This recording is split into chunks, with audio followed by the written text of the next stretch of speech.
Hai bosku yang lagi bersanteria di malam minggu. Hari ini kita akan bakar-bakaran. Kita akan bakar sirkuitnya biar tambah panas.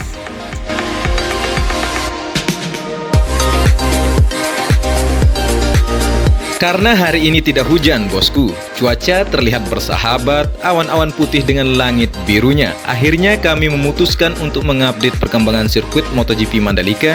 Keberadaan kami ini persis dekat Laguna di depan antara trek ke-10 menuju tikungan ke-11. Sembari menunggu ayam bakar kami matang, sebab menunggu itu sesuatu yang membosankan. Akhirnya kita mengisi kegalauan itu dengan ada yang lagi sibuk edit konten videonya, ada pula yang bermain drone, dan ada yang lagi asik bermain games.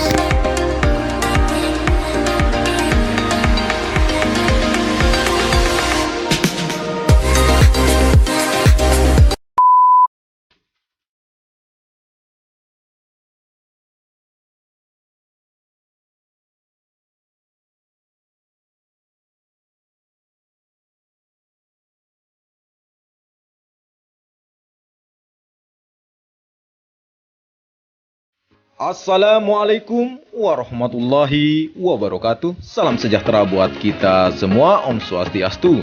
Bagaimana kabar bosku dari Sabang sampai Merauke? Saya doakan semoga dalam keadaan sehat selalu, dilancarkan rezekinya dan dipermudahkan segala urusannya oleh Tuhan Yang Maha Esa. Amin.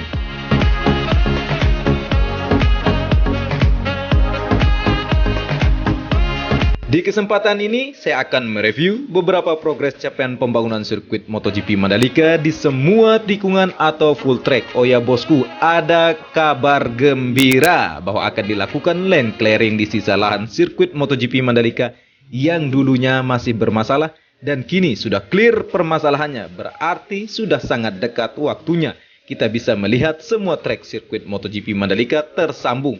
Untuk itu, di mana saja dan kapan akan dilakukan lane clearingnya? Ini info fix dari agen FBA. Tetap stay tune di channel ini bosku.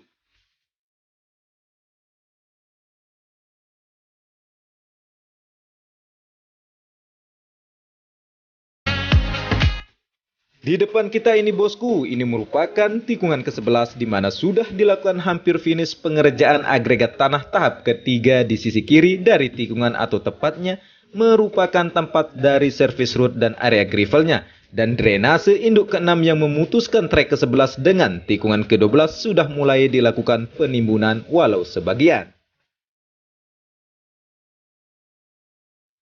Sedangkan di tikungan ke-12 yang berbelok ke arah kiri, ini masih dalam pengerjaan penggalian sistem drainase horoton di tengah dari main track. Kita bisa lihat tadinya ada dua alat berat eskavator lagi menggali sistem dari drainase horoton. Untuk kondisi bagian yang lain dari lintasan dari tikungan ke-12 ini tidak ada perubahan yang signifikan, masih kondisinya seperti review sebelumnya. Begitu halnya dengan drainase induk ke-7 yang memutuskan trek ke-12 menuju tikungan ke-13 masih belum dilakukan penimbunan, sehingga masih terlihat terputus bentuk dari lintasan dari trek ke-12 menuju tikungan ke-13. Untuk tikungan ke-13 sampai dengan tikungan ke-14 masih kondisinya seperti biasa, masih proses pembentukan dari main tracknya yang sudah diberikan subbase atau LPA, dan di bagian sisi kiri sudah dibentuk service road walau sebagian.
100 sudah selesai pengerjaan pemasangannya, dan drainase Horoton tipe Resiflik High Cap seri T8300 sudah terpasang beratus meter dan masih proses pengerjaan dari tunnel 1 atau terowongan 1 yang masih proses penyambungan badan terowongan dengan sayapnya, sekaligus penimbunan secara bertahap di sisi kanan maupun kiri dari terowongan 1 ini.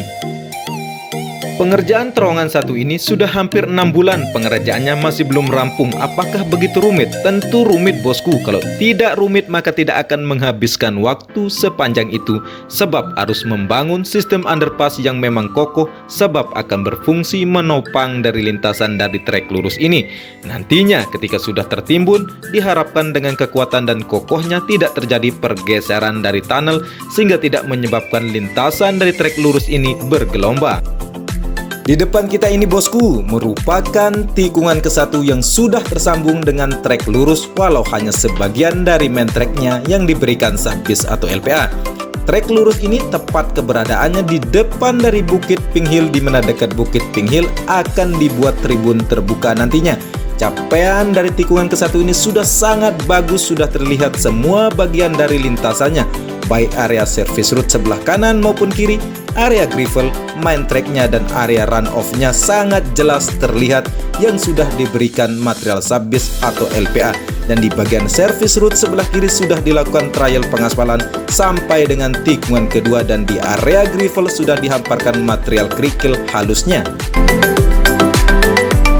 Dan kita menuju tikungan kedua yang sudah terlihat sangat jelas tersambung dengan trek ke-1, dan dari tikungan kedua menuju tikungan ketiga yang sudah tersambung pula di area main tracknya sudah sangat jelas terlihat bentuknya yang diberikan material SAHBIS atau LPA.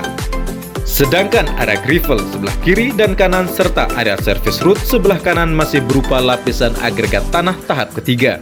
Walaupun service road sebelah kiri dari tikungan kedua dan tikungan ketiga sudah diberi lapisan trial pengaspalan, namun terputus dengan keberadaan dari sistem drainase induk keempat, di mana sistem drainase induk keempat ini yang memutuskan tikungan ketiga dengan tikungan keempat.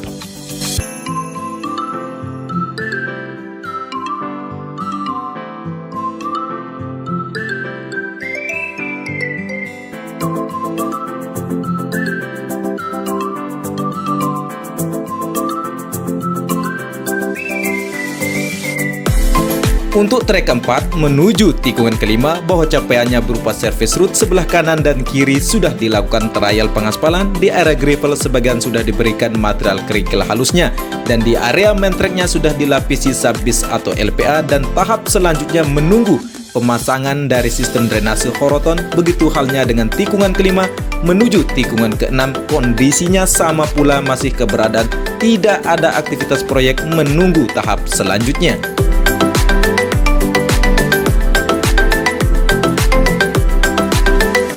Sedangkan dari tikungan ke-6 menuju tikungan ke-7 kondisinya sama pula, bahwa bentuk dari bagian lintasannya sangat jelas terlihat. Pengerjaan proyek memang ada di sini, di mana sedang dilakukan penggalian sistem drainase Horoton di tengah dari main track oleh abangku eskavator. Secara keseluruhan sama dengan review sebelumnya, hanya saja masih menunggu penimbunan drainase induk kelima yang memutuskan trek ke-6 dengan tikungan ke-7. Dan kita menuju tikungan ke-7, di mana pengerjaan di area service road sebelah kiri lagi penambahan material SAHBIS atau LPA. Masih di tikungan ke-7 keberadaan dari tunnel 2 atau terowongan 2 masih dalam proses pengerjaannya. Dan kita lihat aktivitas proyek di terowongan 2 ini dalam tahap pengerjaan penimbunan baik di sisi kiri maupun kanan dari badan terowongan.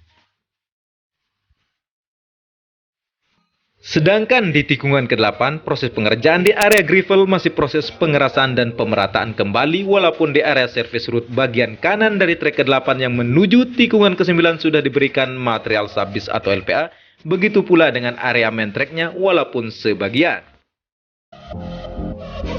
Dan ini bosku, insya Allah besok pagi akan dilakukan land clearing atau pembukaan lahan di tikungan ke-9. Asik, tidak akan lagi seperti ladang di lahannya Amak Bangkok. Terima kasih kerjasamanya ya Amak Bangkok untuk mendukung pengerjaan proyek sirkuit MotoGP Mandalika ini bisa rampung tepat waktu.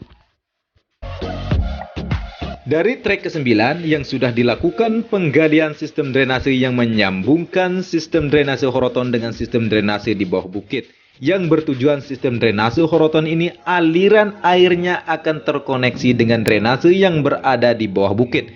Dan keberadaan dari trek ke-9 menuju tikungan ke-10 bahwa capaiannya pengerjaan sudah sangat terlihat bagian dari lintasannya. Hanya saja belum dihamparkan material kerikil halusnya di area gravel. Sedangkan di tikungan ke-10, tepat di area service road sebelah kiri dekat dengan kebun kelapa, sudah mulai dilakukan land clearing bosku, di mana proses pemerataan dan penimbunan sedang dilakukan.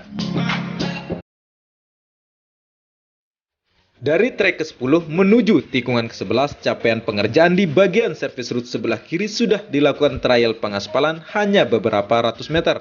Masih belum dibentuk area gravelnya. Untuk main track dan service road sebelah kanan sudah dilapisi subbase atau LPA dan sudah dilakukan pemasangan sebagian dari beton dari drainase di bawah bukit atau di sebelah kanan dari service road di trek ke-10 ini.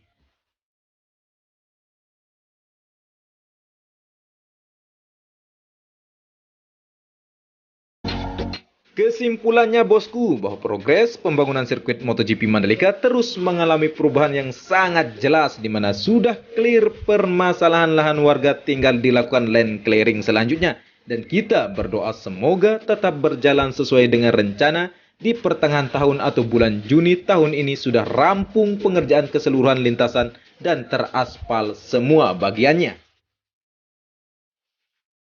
Cukup sekian informasi yang saya dapat sampaikan dan suguhkan kepada bosku. Semoga menjadi penambah wawasan untuk kita semua. Dan mari terus kawal pembangunan sirkuit MotoGP Mandalika.